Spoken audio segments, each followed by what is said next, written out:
Joining me on the podcast today is Julie Livingston, who is a PR and LinkedIn specialist.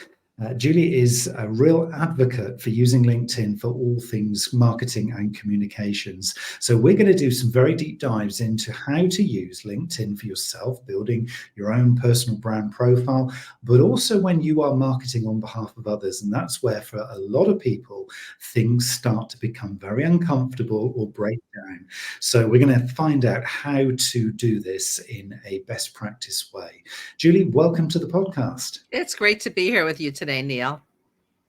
I'm really looking forward to this conversation because I think for a lot of people, they have a LinkedIn profile. They've been probably sat there with it gathering dust for many, many years. You know, it's a bit of a CV online, you know, all the old cliches, but they see and hear others making great progress with their profile to become either an influencer or to build a brand or to maybe turn their side hustle into a new business, you know, a whole host of different reasons why they would want to get excited and interested in this.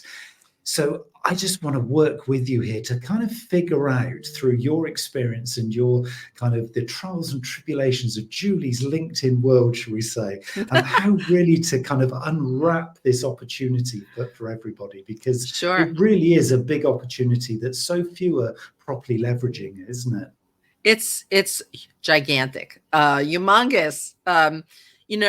LinkedIn has been around for 20 years now, which is kind of hard to believe. So most professionals do have a LinkedIn profile. And as you said, Neil, a lot of people are treating it like a CV. But I must tell you that you should do anything but, and it really should be way more than that. LinkedIn is a primary marketing and public relations tool that sometimes really gets forgotten about by people who are, looking for their next professional opportunity. It's definitely part of that. And also people who are looking to make new business connections, find strategic partners, and really expand their network beyond, people who they already kind of know.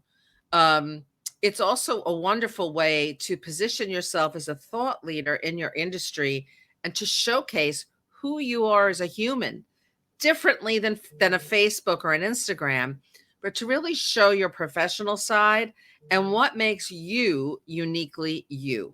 And so I really look at LinkedIn as a brand building platform. And I have been, I've spent most of my career in public relations for a number of decades.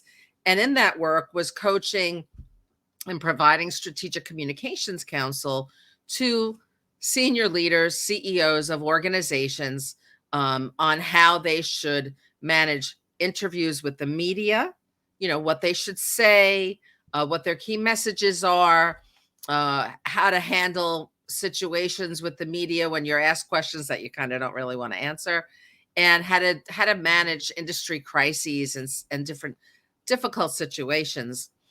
And I've also positioned leaders as thought leaders, really people with opinions about things that are going on in their business or industry sector. And about 4 years ago, I was actually started increasing my presence on LinkedIn because I was hunting for new business for my public relations consultancy. And somebody I knew from, I don't know, a decade earlier, who I had never met in person, and she had never hired me. In other words, I sent her a proposal, but the company, it just didn't work out. But she kept following me on the platform, unbeknownst to me. She was lurking on my feed, and she started noticing my content and started commenting on it here and there. And at that time, she had changed jobs, so she was no longer with the company I originally met her at. She was with a Fortune 500 technology company, and she reported to the chief customer officer, somebody who has enormous responsibilities of a 40,000 person field force across the United States. So big job, very high up in the organization. Definitely has a seat at the C-suite table, but she really wasn't known that much in the company. Like, people she wasn't always the most thought of person, the most thought of leader. She kind of played it quiet. She was a little under the radar, but she really wanted to change that. And she wanted to be seen as a people leader, as somebody who has a human side, who's not just a figurehead, but really kind of gets into the trenches with her team. She wanted to foster a sense of community in addition to positioning herself as a knowledgeable, thoughtful, smart leader. She wanted to bring her gigantic field force together in some way online, because they don't often get together. They work at different offices around the country, etc.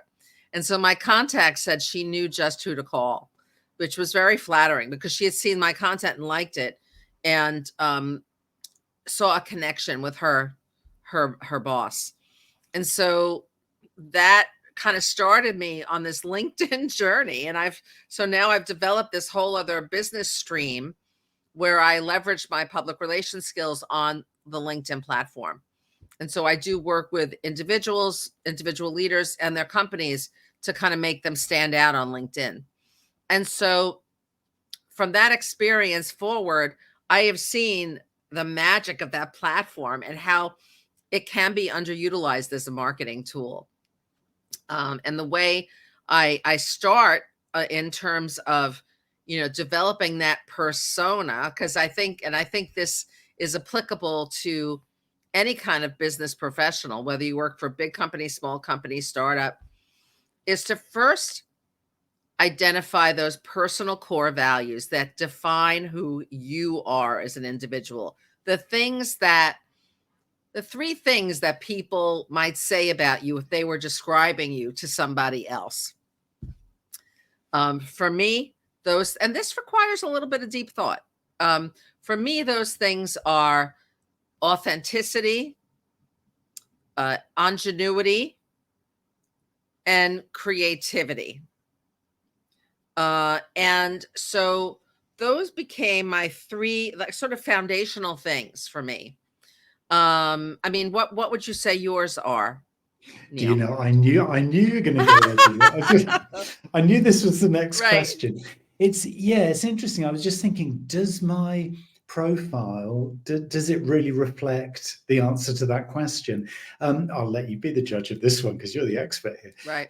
So it is very much about being, I suppose, one of the facets is a listener. I guess this is why I love having a podcast show, because I let people talk. And Right. I've got a few things to say, but it is about being an active Sure. listener and facilitating conversations and thought. And so there is that. The other thing is, I think, about being very future focused. So I don't dwell at all in the past. I think people would very much say that I'm probably a Gen Z or a millennial in an old person's skin. So I'm always looking at, the next tech coming through and trying to figure out how, my audience my world can really benefit from it. So I'm very future thinking. And I suppose the other thing as well is to,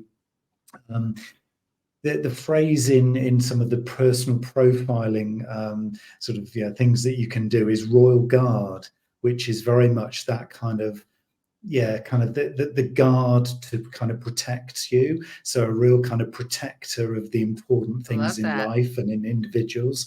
It kind of really sort of sums up where my core values are, just being really reliable, very trusted. I think you nailed it. And I think, it's really important to start with that, to know who you are, because that will inform how you want to communicate and position yourself on LinkedIn. The next thing would be to look at those core values and to connect them with content pillars. These are the themes that you will want to own and that you will want to stick to on your feed and in your posts consistently over time. Now, you can make changes to these things. You can, kind of look at your core values and a year from now and say, I think it should be this, this, and that. That's fine. As long as those core values are aligned to content pillars, this really gives you that consistent presence and allows you to get to be known for certain areas of expertise. Those are kind of the lanes that you're going to swim in no matter what. Every day when you post, it's going to be about something having to do with those themes. So for one of my clients, her content pillars are transformative leadership, increasing female representation at the corporate level, so women in leadership, and mental health, which has become such a key issue in the workplace today. And it's something that she wanted to be known to talk about. And so you could see the connections, right? And how those topics would resonate with people. So we are now in the third year of this program. And so I develop her LinkedIn content strategy, and then I get to know her and I ghostwrite her content in her voice so that it sounds authentic.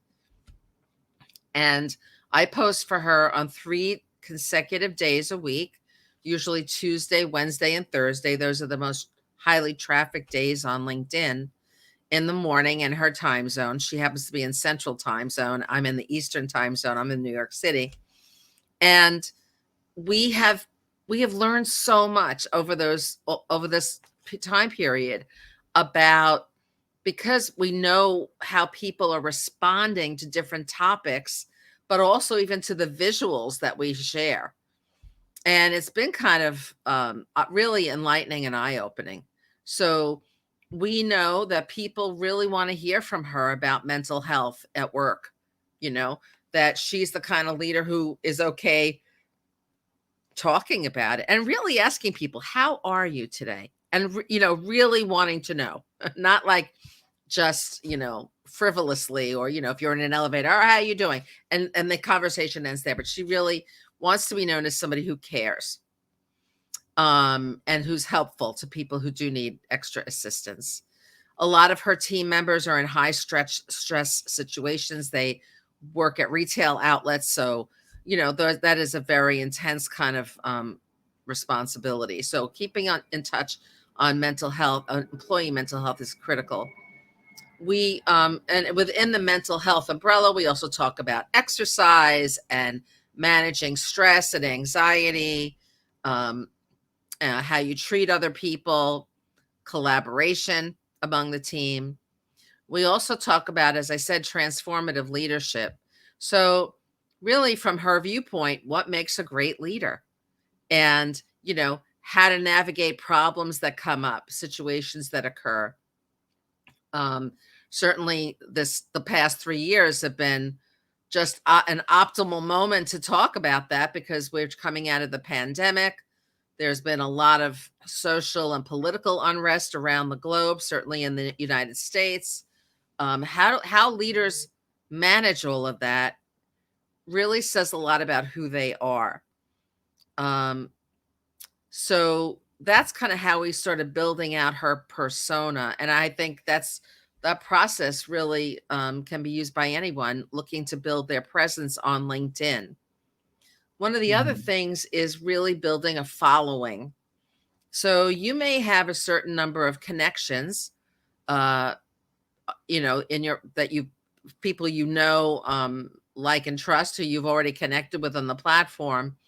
But how many of those people are really following you? How many of those have actually clicked the button that says follow, and they're seeing your posts every time they go up, right? It's sort of like your fan club.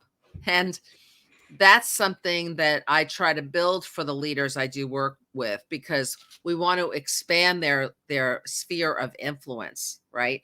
And so I have been doing that with this particular leader. Now, she started out with a decent following. I think she had about 7,500 followers, and she was probably the 5th or 6th most followed leader at her company, because it is a large organization. But she wanted better for herself. She really wanted to increase that following by getting people from across the organization, not only within her purview, but in different areas, to start connecting through her posts. And so over the past 2.5 years, I've been able to double her following, and we're almost at 16,000 at this point.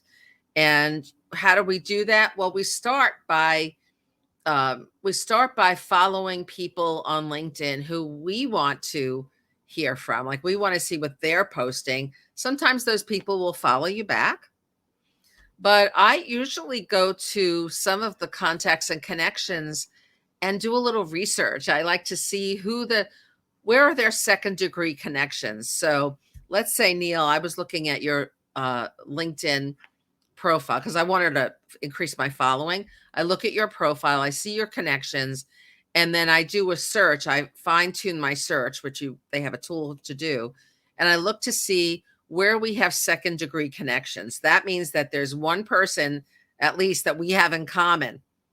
Then I go to that second degree connection and write them a note. We share a mutual contact. I'd love to connect here on LinkedIn and explore synergies. By attaching a note to my connection invitation, you get more of a positive response. And that's kind of how I start building somebody's following. It's really like a grassroots kind of an effort. So good that you're sharing these really practical kind of pieces of advice, because I think for a lot of us, there's almost this mystique about how do you grow it.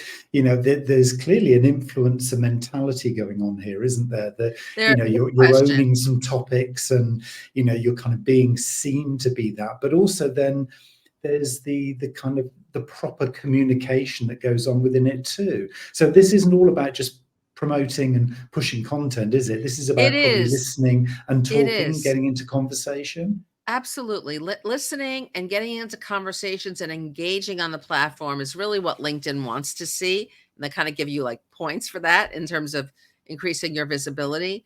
So in addition to increasing your following the ways I just explained, you also should start to, as I said, follow other people. And they could be, the top experts in your field. It doesn't really matter. And start really paying attention to what they're posting about and comment. That's one of the best ways to start increasing your influence, by commenting on somebody else's post. But give it a little meat. Don't just say, "Oh, I love your post," or "Great post, fascinating." Forget that. That's doesn't mean anything. But say something with substance, that where you're actually contributing to the conversation. If you continue to do that, you will be surprised at the number of new contacts you're going to make. And how fun, first of all, it's totally fun because you start getting engaged in conversations with other people who you may or may not know. And you'll start building a relationship with the person who's posting. So it's about being a good LinkedIn citizen then, isn't it? Yeah, because it's almost like you're going to this virtual networking community, but actually you're going well armed. So I'm curious about this thing about how broad or narrow the kind of the topics that you want to be identified for should be. I mean, are we talking super narrow? So it's almost like a niche within a niche kind of thing. Well, you know what? The nice thing is about social media is that you can experiment. So I like to keep it pretty narrow, but that where there's a little wiggle room. But you want people, they say there's a marketing rule of thumb. I don't know who came up with it initially, but they say it takes 7 impressions to really make an impact on somebody and get them to remember your brand or your message. And so it's the same thing on LinkedIn. If you continue to own a few subject areas, topics, like whether it is women in technology or women in leadership or, mental health or, I don't know, cutting edge technology, whatever your subject is, and you continue to revisit that topic area, over time, people will know you because of the topic you posted on, because it's so consistent. It's like the way you're positioning your personal brand. So would it then be that if you are confident that you've aligned the topics with your values and what you really kind of get motivated and inspired by yourself, or as you're doing, Julie, working on behalf of somebody else, so you really understand what drives them, the motivations, the value that they actually bring. So it's all very evidence-based, all very evidence-driven. When you start to post content on those topics, so you start to position as a thought leader, you start to contribute to other conversations, so you're adding value with those messages, what would the kind of typical KPIs, the key performance indicators, be that you're actually making a good inroad into this and you're actually getting somewhere? I mean, is it purely the number of followers, or are there other kind of metrics that you put into that's a place? great question, Neil. And there are a lot of different ways that you can measure the level of engagement and if you're really making an impact over. Now, first of all, you have to look at it over time. It's going to be rare when you kind of start this kind of an effort or program, and in a week you see like this gigantic dramatic change. I find that it inches up over time. So the first thing is to just track every post that you put up. Well, first of all, post at the same kind of in the same time frame every day that you're going to post, right? Same days of the week, same time frame. The golden hour on LinkedIn is actually more than an hour, but they say is between about 8:30 and 10:30 in the morning in your time zone. So play with that a little bit, but kind of try to be consistent. And I would keep a very simple spreadsheet. I have one in Google Sheets that I keep where I have a link to every post and I track the number of impressions for every post. I track likes, comments, and shares or reposts, because those are very strong indicators of if you're getting traction, if people are really liking your content, if they're sharing it with other people. That's your ultimate goal, right? Is to get them to share it with people. One of the things for one of the clients I work with that I love to see, that I've been seeing now in the last 6 months or so, is that people from across the organization are having conversations on her feed. So it's like really bringing people together. And as I said, establishing that sense of community and connection that kind of didn't exist before. And employees today really want to experience a sense of belonging. And so that's kind of what we've been creating on her particular feed. How do you build that? How do you build that out then? Because in terms of creating that community around you or around the CEO, as we're obviously talking on behalf of others here, how do you kind of build that out? Is it that you're going to create a group? Are you going to take them off LinkedIn to some kind of community sort of space that you might be, able to facilitate elsewhere? Are you doing like a live event? Because the live audio events are becoming, increasingly popular. Yeah. It's kind of a podcast within LinkedIn, isn't it? Really? Yeah. I mean, it really is. Where do you find those things work best to kind of really facilitate the community bit? That's a great question, Neil. And I think for every client, it's different. But for this particular, I'll give you a couple of examples. For this particular executive who's at a Fortune 500 company, she is not really necessarily doing a lot of video right now. Her schedule just does not permit it. So I would love to see more multimedia content. I think that makes somebody look very exciting when you're using LinkedIn Live or video, or now the LinkedIn audio events, which are available to you if you're in creator mode, which I can talk about too. You have to kind of switch that on, although it's free. It's a free feature. It's like a free upgrade. But she really, mainly for her, we mainly get a lot of, we create a lot of graphical assets in terms of photos of her at events, meeting with employees in the field, just snapshots of her. People enjoy seeing her doing what she does. And so, I call it a day in the life kinds of photos. They don't have to be staged photos. In fact, the snapshots are better. Because they have more of an authentic feel to them. And so we also create graphics to help her posts stand out. Now, sometimes I use license-free photos, and we have, online resources for that, and sometimes those are fine. But I also have found that word cards perform very well. Now, it's just a graphic with words on it, in a colorful kind of catchy way. And those have been getting a lot of traction for us. So I do those. I try to mix it up. I definitely try to mix it up. In terms of getting to know the client, um, it really also depends. Sometimes I'm working with leaders who don't have that much time to meet with me. So it's my skill as a publicist, and I've done this for so many years, um, where I meet with them a few times and, really have to research. I look at videos of them. I look at, other things they've written or said, to try to get their language down and their phrasing, any colloquialisms that they use. For the larger organizations, I work side by side with their marketing and communications teams. So in other words, I kind of augment what that department does and serve as their LinkedIn specialist. I'm an outside consultant, but they kind of treat me like an insider because they're sharing a lot of proprietary information with me so that I can write posts that are relevant to her readers. Does that answer your question?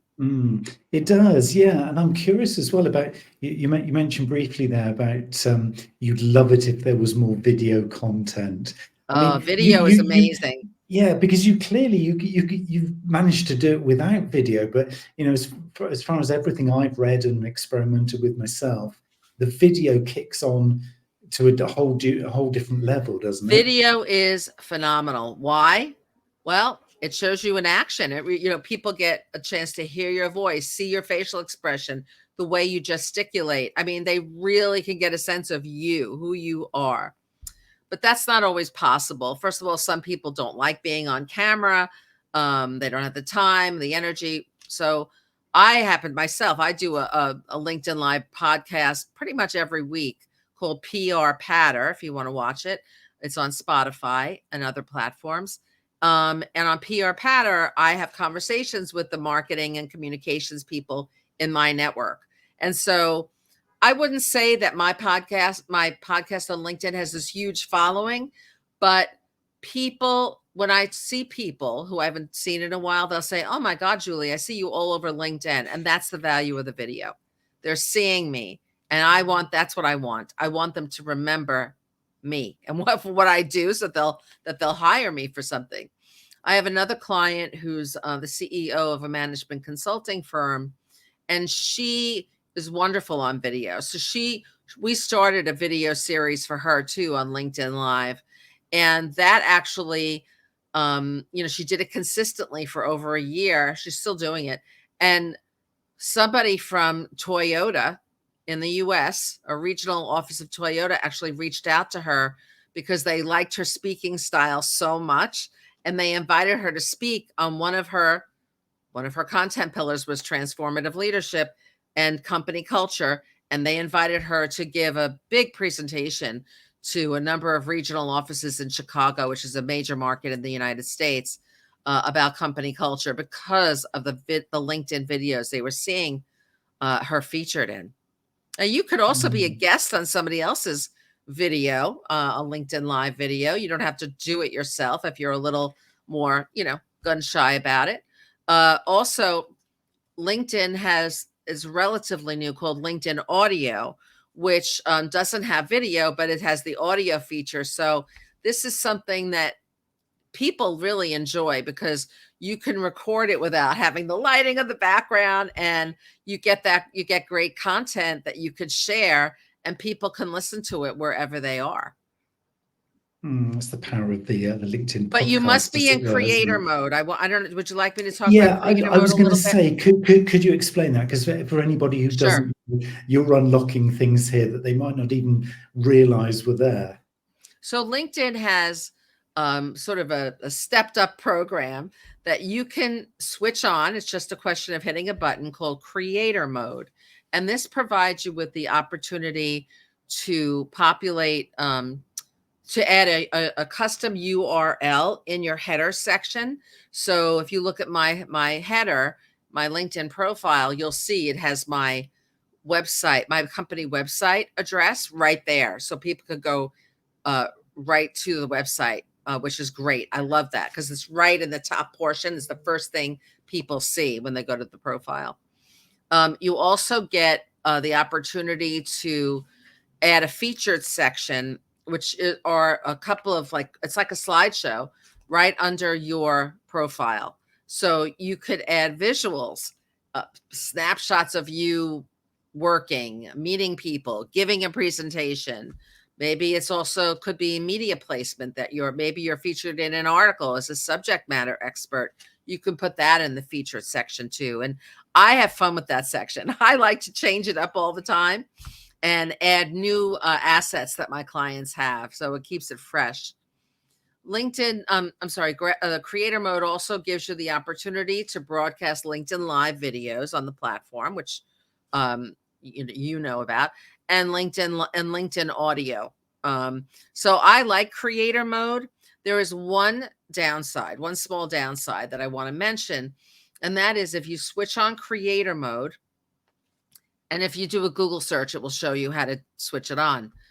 It hides the connect button. So if you should only use creator mode if you have at least 500 connections on LinkedIn. If you really don't, I would hold off because you really want to increase your number of connections first. So in other words, if people want to connect with you and they're not already a first connection, they have to go and take another step. They have to click on, it says more, then they'll see a drop down and then it will say connect. And then you have to, but it's not a visible button that says connect. That's the only downside. So again, this is all about the planning ahead, isn't it? It's all very well switching all this stuff on, but actually knowing the why and the when you're going to be featuring these particular added value elements is so important, isn't it? So when you talk about, your content scheduler, which is your spreadsheet with all the measurements and the metrics, is there a kind of almost an optimum order of moving a very static, very tired looking LinkedIn account to this kind of fully featured, all singing, all dancing kind of, almost website within LinkedIn? Is there I love that you just said that, Neil. That is so perfectly said. You really want to make your LinkedIn profile into a landing page more than just a CV. Really fill it out so that people get a flavor for who you are as an individual. And I was just working with somebody the other day on their profile. I will mention that, start by looking at really being critical of your own profile. And to do that, you should look at other people's profiles who you admire. See, what are they doing? What does their profile look like? One of the things that people almost always forget about, and I'm just obsessed with this, is the header, the background header behind your headshot. That is prime real estate. And I cannot tell you how many leaders I've worked with who have nothing there. They just have blank space. So that's where you could put your company logo. And you could even put a few words about what you do. Transformative leadership, mental health advocate, company culture advocate. You can put things there so that the second people see your profile, instantly they're going to get who you are even before they move down the profile. So really analyze what you've got up there and see where you can make it more exciting and colorful. And now we have these great graphic tools. Are you familiar with Canva? We So certainly Canva is a wonderful tool, and there are others too. I just happen to use that, and I don't have the free version anymore. I pay for it, but there is a free version, and they make it so easy. So you can even get a template for a LinkedIn background header, and then just customize it. It will look so much better. It will make you stand out. Again, you can see how I've used this on my own profile. I have a photo of me, looks like I'm interviewing somebody in the background, and it says public relations and LinkedIn. So immediately people get what I do. And that's the key, isn't it, really? It's that hook, is because, nobody has the time to dwell on something they have to try and figure out. And as you say, that prime real estate, first thing that you see, profile image and then the cover image, is That's so, right. so critical, isn't it? So yeah, I think for most of us, that's where we need to start. When you talk about the tools that can be available then to help you out, obviously Canva's a great one because you can schedule, well, not schedule, but you can create the posts, consistent styling, the formats are all there, templated up for you. What's your view in this whole kind of piece around using AI content? I'm thinking the talking avatar videos. So it's not Yeah. actually Neil talking, it's an avatar that sounds a little bit like Neil, but saying kind of Neil's stuff. Yeah. And also ChatGPT, etc. How does this kind of come into the mix then for Well, you? there's no question that AI is here to stay, and it is a wonderful support tool for communications professionals like me. It helps me with research. It helps me if I'm having writer's block, and I want to get an article started or some kind of written, like a post. If I'm writing a post for a client and I just am hitting a wall, it will help me. But you can't just copy and paste something content that's AI generated and expect that to land well with your audience. You really need to customize that and personalize it. I can't stress that enough. So you could, LinkedIn now, when you go on to write a post, it asks if you want help using an AI tool. I don't know if it's rolled out worldwide now, but we have that in the US. I don't use it, but I could see where it could come in handy, as long as then once you have that suggestion, that you shape it so that it really sounds like you and not like AI, because people will know the difference. They really will. In terms of using it for video, I would not recommend it at all. Um, I again, I think people want to see you on screen. They want to see your face. They want to see a real human, and so I would not use an AI generated, video on LinkedIn. Certainly not on LinkedIn. If you really want to promote your personal brand and who you are as a leader and a professional, you have to go with the real video. Yeah, I'm with you on that one. I think it's a great However, starting point. LinkedIn has recently introduced something called collaborative articles. Now, these are AI generated articles that they create. They sound like AI too. However, if you are looking to build up your thought leadership and visibility on LinkedIn, this is a good place to start. So if you do a search for collaborative articles, you'll see where they post them, and you'll see like where your expertise lines up with something that they've started a collaborative article on. Like in my field, there might be something about public relations, and I can then weigh in. I could post a comment. Again, remember, commenting really helps you increase your visibility and credibility on the platform. I could comment on that post. And I have colleagues who do this a lot, and they have now been given like a designation, a badge that says top collaborator on LinkedIn, which is prestigious. So I do think that that AI tool can be helpful in increasing your visibility.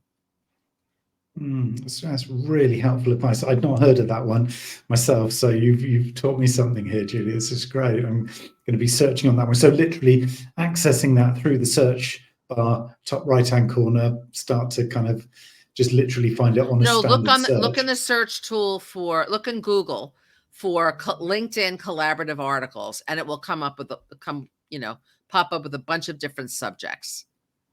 Okay, cool, nice one. Yeah, That's and good. sometimes people, there are people who aren't as good in posting their own original content, so this is sort of a good prompt to get you going. Yeah, because you don't become a thought leader, literally, Exactly. as you say, in that first week, do you? You kind of have to coach yourself You got to through. build up to it. Yeah, I always tell yeah. people to start by posting articles that they find helpful in their work. Find an article in an academic journal or a news journal or a trade publication that relates to your business, and post the link with a couple of sentences or a few bullet points, and then always end every post should always be closed with a call to action, because you want to prompt that engagement. So I always have a question at the end of each post. What has your experience been with, leading teams, or with getting people to collaborate, or with problem solving? And that kind of puts the light bulb on in people's minds to comment. I love that. That almost feels like an echo back to me from many, many years ago when social was, a brand new thing in this whole marketing and communications. Because I used to say, always end a sentence with a question mark. Yes. Because you want to entice that response back. It's so great to hear that that's still a thing. No, it's still a thing. And, I had a client, I had written posts for the following month, and they were looking it over, and they wanted to take out the call to action question. And I said, no, we have to leave that there, because look, you may not always get responses. You may not always get comments to every post, but you need to have that in there to prompt people to think.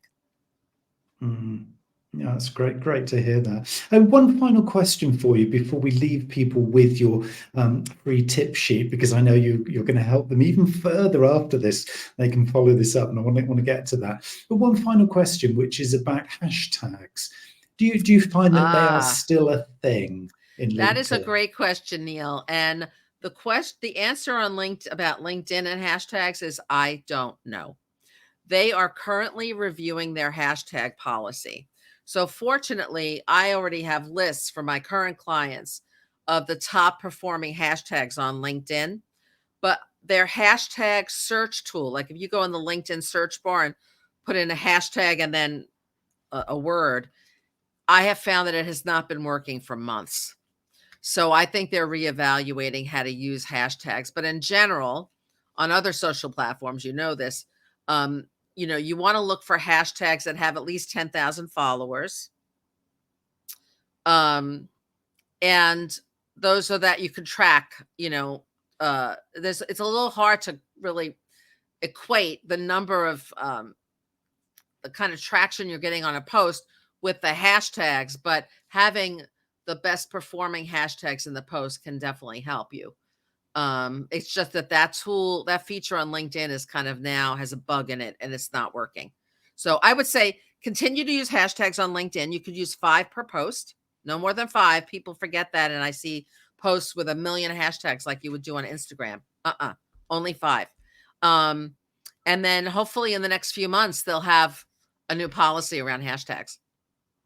No, that's great. Yeah, because I'm always kind of watching that, and I thought it'd be interesting to get your take on it, because I think the jury was out for me. I'm still using them, but I wasn't convinced that actually they were really doing anything. But I guess if you kind of find a sort of a thought leadership or influencer kind of position, and there is a hashtag that you've been using over a long period of time, it's almost a confidence builder for your audience to know, oh yeah, this is another one in the series. So even if it's not helping with the algorithm, it just kind of glues that particular post to a set of posts, doesn't it?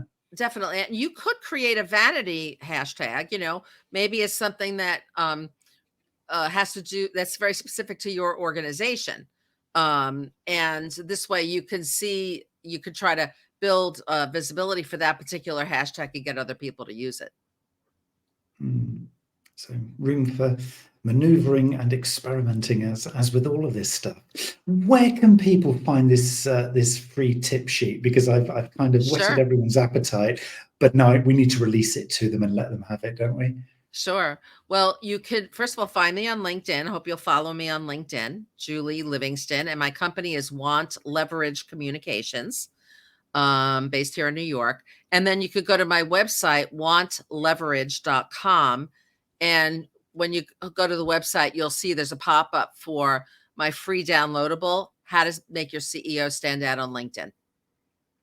Brilliant. And perfectly titled along with this podcast episode.